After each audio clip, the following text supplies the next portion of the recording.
Welcome to study education YouTube channel. दोस्तों, आज इस वीडियो में हम जनरल साइंस के एमसीक्यू करेंगे पार्ट 3। इससे पहले हमने 2 पार्ट अपलोड कर दिए, फर्स्ट और सेकंड। दोस्तों, अगर इस चैनल पे आप नए हैं तो इस चैनल को subscribe and bell icon press कर दीजिए ताकि आपको नोटिफिकेशन मिलता रहे। दोस्तों, ये वीडियो अच्छा लगे तो लाइक एंड दोस्तों के साथ शेयर कर दीजिएगा।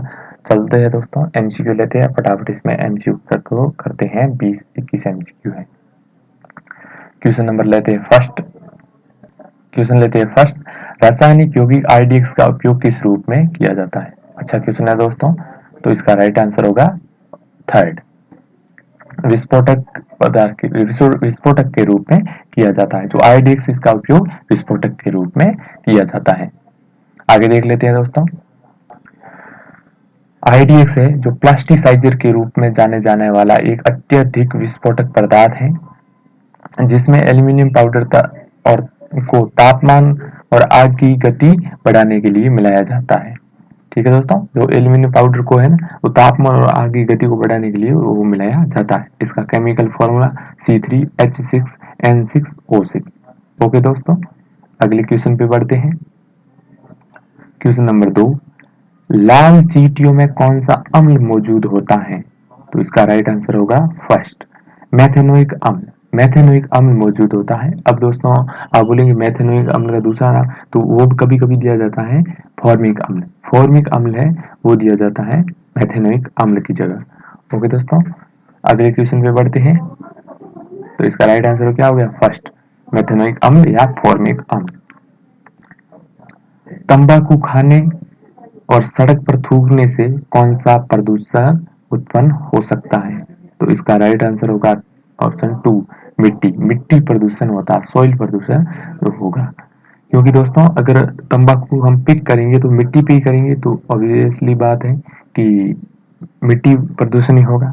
अब ये क्वेश्चन याद रखना है कि तंबाकू में क्या पाया जाता है? निकोटीन पाया जाता है।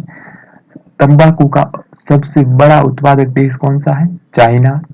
दूसरे नंबर पे इंडिया, और इंडिया में पूछा जाए तो कर्नाटका। ओके दोस्तों, अगले क्वेश्चन लेते हैं। क्वेश्चन नंबर 4, परमाणु सिद्धांत किसके द्वारा दिया गया था? तो परमाणु सिद्धांत, इस क्वेश्चन का आंसर होगा third, right answer, John Dalton द्वारा जो परमाणु सिद्धांत है वो दिया गया था। और रेडियो सक्रियता का पूछे जाए तो हेनरी बेकरल ने। और जो मैडम क्यूरी है, एकमात्र महिला है जिन्हें दो सब्जेक्ट में नोबेल पुरस्कार मिला, केमिस्ट्री और फिजिक्स में। ओके दोस्तों, अब बढ़ते हैं अगले क्वेश्चन की ओर। पृथ्वी की आयु का अनुमान किसके द्वारा लगाया जाता है? तो पृथ्वी की आयु का अनुमान यूरेनियम डेटिंग के द्वारा लगाया जाता है। तो इसका राइट आंसर होगा सेकंड, यूरेनियम डेटिंग। और जो कार्बन डेटिंग है, ये जीवाश्म की आयु का पता करता है। और जो डेक्रोनोलॉजी है, ये पेड़ की आयु का पता, जैसे जो एनुअल रिंग होती है ना पेड़ के अंदर, ऐसी ऐसी। तो दोस्तों, उनको काउंट से उनको काउंट करना है, डेक्रोनोलॉजी कहलाता है। इनको देख के पेड़ की आयु का पता लगाया जाता है, तो उन्हें क्या कहते हैं? डेक्रोनोलॉजी, डेट्रोक्रोनोलॉजी। अगला क्वेश्चन लेते हैं दोस्तों, क्वेश्चन नंबर 6, पेट के एक्सरे में किस धातु का उपयोग किया जाता है? अब धातु का पूछा दोस्तों, तो इसका राइट आंसर होगा थर्ड, बेरिलियम। बेरियम है, बेरिलियम नहीं दोस्तों, बेरियम का उपयोग किया जाता है पेट के एक्सरे के रूप में। पटाखों का हरा रंग किस कारण होता है? तो ये भी बेरियम के कारण होता है। आगे चलते हैं दोस्तों, जो बेरियम सल्फेट है, BaSO4 का उपयोग पेट के एक्सरे के रूप में बेरियम धातु के रूप में किया जाता है। ओके दोस्तों, अब बढ़ते हैं अगले क्वेश्चन की ओर। क्वेश्चन नंबर 7, पारे के रूप में भी जाना जाता है। पारे का दूसरा मतलब पारे के रूप में किसको जाना जाता है? तो इसका राइट आंसर होगा third, quick silver. Quick silver को पारे के रूप में जाना जाता है। जो हॉर्न सिल्वर है और रूबी सिल्वर है, ये किसके अयस्क है? चांदी के। और जो जर्मन सिल्वर है, ये क्या है? एक मिश्र धातु है, न कि ये अयस्क। तो ये जर्मन सिल्वर हो गया मिश्र धातु, हॉर्न और रूबी सिल्वर हो गए चांदी के अयस्क, और क्विक सिल्वर है जो तारे के रूप में जाना जाता है। ओके दोस्तों, बढ़ते हैं आगे। तारा को क्विक सिल्वर के रूप में जाना जाता है। तारे को लोहे के बर्तन में रखा जाता है क्योंकि यह लोहे के साथ अमलगम नहीं बनाता। ओके दोस्तों, अब चलते हैं अगले क्वेश्चन की ओर। क्वेश्चन नंबर 8, तेल पॉलिश रिमूवर में किसका उपयोग किया जाता है? जो नेल पॉलिश होती है ना, जो नेल पॉलिश रिमूवर में किसका उपयोग किया जाता है? तो इसका राइट आंसर होगा थर्ड, एसीटोन। एसीटोन का उपयोग किया जाता है नेल पॉलिश रिमूवर में। ओके दोस्तों, अगला क्वेश्चन लेते हैं। क्वेश्चन नंबर 9, दूध को दही में परिवर्तित करने में प्रयुक्त उत्प्रेरक का नाम बताइए। तो इसका राइट आंसर होगा सेकंड, लैक्टेज। लैक्टेज है जो दूध को दही में परिवर्तित करता है। ओके दोस्तों, आगे देख लेते हैं। दूध किण्वन की प्रक्रिया द्वारा दही में परिवर्तित हो जाता है। दूध में कैसीन नामक ग्लोबुलर प्रोटीन होता है।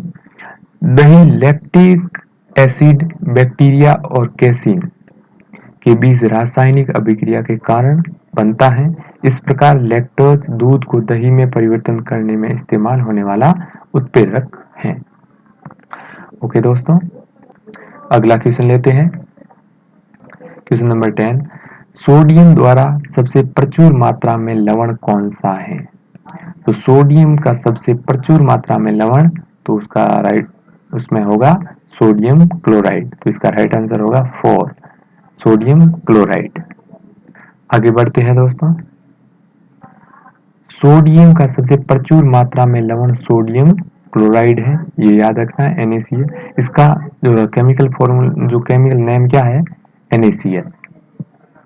सोडियम बाइकार्बोनेट, जिसे आमतौर पर बेकिंग सोडे के रूप में जाना जाता है, जिसका केमिकल फॉर्मूला क्या है? NaHCO3 के साथ एक रासायनिक यौगिक है। ओके दोस्तों, अगला क्वेश्चन लेते हैं। क्वेश्चन नंबर 11, फोटोग्राफी में पिक्चर के रूप में उपयोग और नियोजन रसायन है पिक्चर के रूप में। तो इसका राइट आंसर होगा second, sodium thiosulphate. Sodium thiosulphate जो फोटोग्राफी में पिक्चर के रूप में उपयोग और नियोजित रसायन है। ओके दोस्तों, बढ़ते आगे। सामान्यतः तो थायोसल्फेट लवण के घोल से फिल्म का कागज का उपचार करके फिक्सेशन प्राप्त किया जाता है। लोकप्रिय लवण सोडियम थायोसल्फेट हैं, जिन्हें आमतौर पर हाइपो कहा जाता है, ये याद रखना है। और अमोनिया थायोसल्फेट आमतौर पर आधुनिक रैपिड फिक्सर फॉर्मूलों में उपयोग किया जाता है। ओके दोस्तों, अगले क्वेश्चन पे बढ़ते हैं। क्वेश्चन नंबर 12, महासागरीय जल में निम्नलिखित में से किस लवण का खारापन में अधिकतम योगदान है? जो समुद्र है उसका खारा पानी है, वो किस कारण है और किसका ज्यादा उसमें योगदान है? तो किसका है? सोडियम क्लोराइड का। तो इसका राइट आंसर होगा 4, सोडियम क्लोराइड का सबसे ज्यादा योगदान होने के कारण महासागरीय जल खारा है। ओके दोस्तों, आगे बढ़ते हैं। जो महासागरीय जल है वो कई पदार्थों से बना है। लवण में सोडियम क्लोराइड, मैग्नीशियम क्लोराइड और कैल्शियम क्लोराइड शामिल है। कौन कौन? मैग्नीशियम क्लोराइड, सोडियम क्लोराइड और कैल्शियम क्लोराइड। ओके दोस्तों, अब चलते हैं अगले क्वेश्चन की ओर। क्वेश्चन नंबर 13, क्वार्ट्ज से बना है। क्वार्ट्ज से बना है, तो इसका राइट आंसर होगा सेकंड, कैल्शियम सिलिकेट है वो क्वार्ट्ज से बना है। आगे बढ़ते हैं दोस्तों, चलते हैं। क्वार्ट्ज सिलिकॉन और ऑक्सीजन के तत्वों से बना होता है। जो क्वार्ट्ज सिलिकॉन है जो ऑक्सीजन के तत्वों से बना होता है। क्वार्ट्ज को सिलिकॉन भी कहा जाता है, क्वार्ट्ज को कहा जाता है सिलिकॉन कहा जाता है। क्वार्ट्ज के लिए रासायनिक सूत्र है SiO2। क्वार्ट्ज का जो फॉर्मूला है SiO2। जो फेल्सपार है के बाद क्वार्ट्ज पृथ्वी के महाद्वीपीय कक्ष से दूसरा सबसे प्रचुर खनिज है। जो फेल्डस्पर के बाद क्वार्ट्ज है जो पृथ्वी के महाद्वीपीय क्रस्ट में दूसरा सबसे प्रचुर खनिज है। ओके दोस्तों, अगला क्वेश्चन लेते हैं। क्वेश्चन नंबर 14, वायुमंडल में अम्ल वर्षा के लिए निम्नलिखित में से कौन सी गैस सीधे जिम्मेदार है? इनमें से सीधे कौन सी जिम्मेदार है? तो इसका राइट आंसर होगा 4, SO2। वैसे ये सब जिम्मेदार है और सीधे रूप से SO2 जो O3 है, ओजोन 3 है, CH4 है, CFC है, CO2 है, ये दोस्तों। आगे बढ़ते हैं। जो अम्ल वर्षा जब सल्फर डाइऑक्साइड जो SO2 है और नाइट्रोजन ऑक्साइड NOx वायुमंडल में उत्सर्जित होते हैं और वायु की धाराओं द्वारा ले जाया जाता है। SO2 और NOx सल्फर में नाइट्रिक एसिड निर्माण हेतु जल, ऑक्सीजन और अन्य रसायनों के साथ अभिक्रिया करते हैं। ओके दोस्तों, अगले क्वेश्चन पे बढ़ते हैं। विमान के टायरों को भरने के लिए उपयोग की जाने वाली गैस। क्वेश्चन नंबर 15 है जो दिया गया है कि विमान के टायरों को भरने के लिए उपयोग की जाने वाली गैस कौन सी है? तो इसका राइट आंसर होगा 3rd, नाइट्रोजन। दोस्तों, हीलियम पहले भरा जाता था, अब नाइट्रोजन आंसर राइट होगा। ओके दोस्तों, अगला क्वेश्चन लेते हैं। क्वेश्चन नंबर 16, अक्रिय गैसों के आविष्कार का योगदान किसको जाता है? तो इसका राइट आंसर होगा 2nd, रामसे को जाता है अक्रिय गैसों का आविष्कार का योगदान। अगला क्वेश्चन लेते हैं। क्वेश्चन नंबर 17, वह प्रक्रिया जिसके द्वारा ठोस पदार्थों में परिवर्तन होता है उसे कहा जाता है। जो ठोस पदार्थ हैं उस दरों में परिवर्तन होता है। वह प्रक्रिया जिसके द्वारा ठोस पदार्थ दरों में परिवर्तित होता है वो कहा जाता है। तो उसको कहा जाएगा? गलनांक कहा जाएगा। ओके दोस्तों, आगे चलते हैं। जिस प्रक्रिया में द्रव पदार्थ गर्म होने पर तेजी से गैस में परिवर्तित हो जाता है उसे क्वथनांक कहा जाता है। ये याद रखना है। संघनन वो प्रक्रिया है जिसमें गैस को ठंडा करके तरल में बदला जाता है, उसे संघनन प्रक्रिया कहते हैं। ओके, क्वथनांक तो क्या होगा? जो द्रव पदार्थ गर्म होने से तेजी से गैस में परिवर्तित हो जाता है क्वथनांक। संघनन वो प्रक्रिया जिसके गैस को ठंडा करके तरल में बदला जाता है उसे क्या कहते हैं? संघनन। अगला क्वेश्चन लेते हैं दोस्तों। क्वेश्चन 18, वह कौन सा तत्व है जो नरम और तन्य है और विद्युत का संचालन करता है? तो इसका राइट आंसर होगा 2, धातु है वो तत्व। इसके बारे में फैक्ट देख लेते हैं। एक धनात्मक और ऋणात्मक रूप में आरोपित परमाणु या परमाणुओं के समूह को आयन कहा जाता है। दोस्तों, क्वेश्चन लेते हैं अगला। क्वेश्चन नंबर 19, आवर्त सारणी जो पीरियोडिक सारणी है, टेबल है, पीरियोडिक टेबल, उसके ग्रुप 17 के तत्वों को कहा जाता है। 17 जो है समूह उसको क्या कहा जाता है? तो उसको कहा जाता है हेलोजन। क्वेश्चन नंबर 19 का आंसर होगा फर्स्ट, हेलोजन कहा जाता है। अक्रिय गैस होती है 18 पे।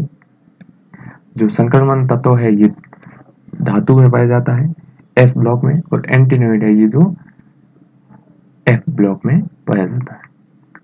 अगला क्वेश्चन लेते हैं, लास्ट क्वेश्चन जीके का।